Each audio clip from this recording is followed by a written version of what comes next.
They told us to specialize. Pick one path. Stick to it. Be the best in one thing and one thing only.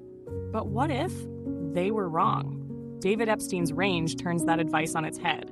In this powerful and mind-opening book, he makes the case that in a complex, fast-changing world, being a generalist, someone with range, may actually give you the ultimate edge. Here's how he puts it. Modern work demands knowledge transfer, the ability to apply knowledge to new situations and different domains. Think about that. In a world where information is always shifting and careers rarely follow a straight line, what gives you power isn't how early you started, it's how wide you explored.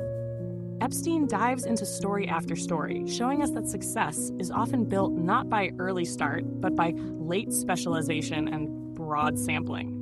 Let's start with sports. Tiger Woods, the poster child for early specialization, started golf before he was 2. But Epstein shows that most elite athletes, including Roger Federer, dabbled in many sports before choosing their path.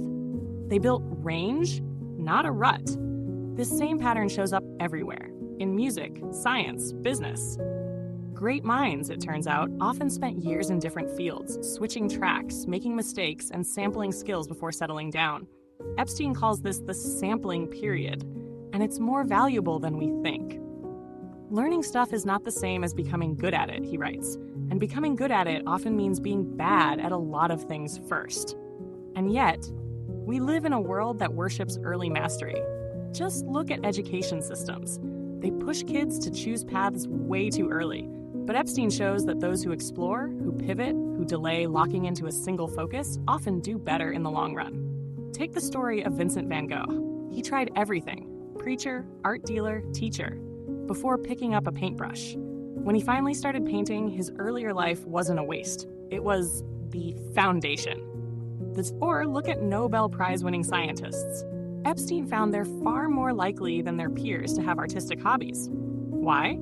Because cross-training your brain in other fields boosts creativity and helps make connections others don't see. The more varied your training, the better your chances of creative breakthroughs, Epstein explains. This idea also shows up in business. He compares the kind learning environments, like chess or golf, where feedback is immediate and rules are clear, to wicked ones, like entrepreneurship or medicine, where the rules are fuzzy and feedback is delayed. In wicked environments, generalists do better because they've seen more, thought wider, connected dots that specialists missed. Here's the key point. Breadth of experience leads to depth of insight.